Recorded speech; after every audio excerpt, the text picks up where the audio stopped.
What are the basic requirements which non-EU countries need to fulfil to export food products of animal origin into the European Union? The European Union imports products of animal origin from more than 90 countries across the globe. These include beef, pork and poultry, but also other products like fish, shrimp and honey.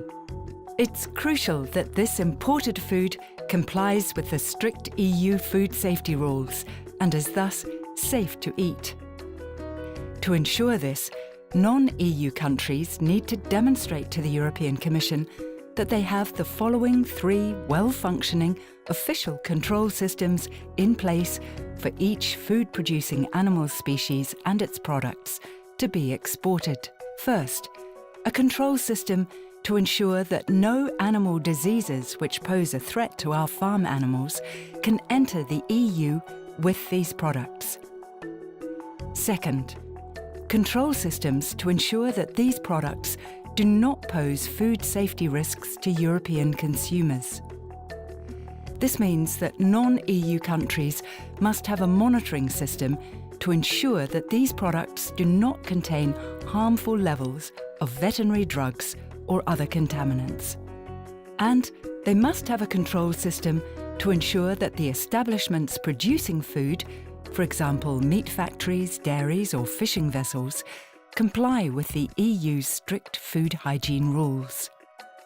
The European Commission carries out audits and analysis to verify that these 3 control systems can ensure that EU requirements are met.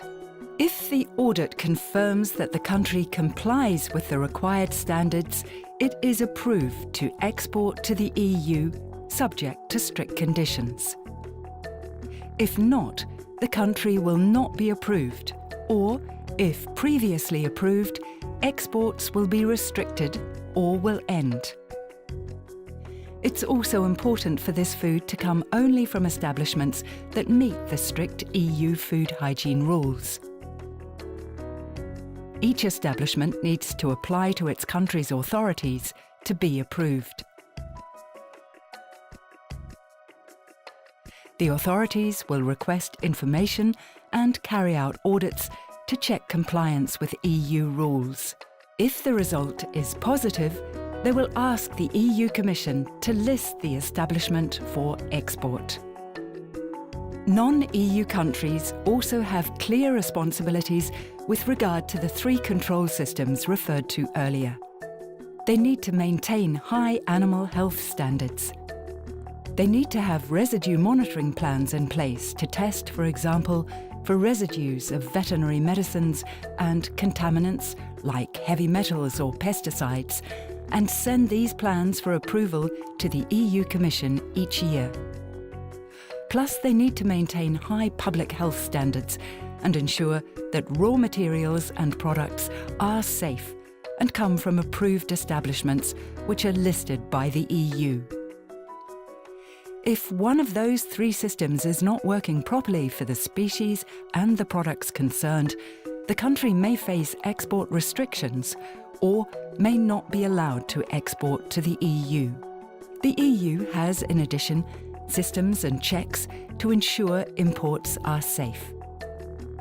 When food products of animal origin arrive at the EU border, they must be accompanied by a specific health certificate, giving guarantees that they are safe.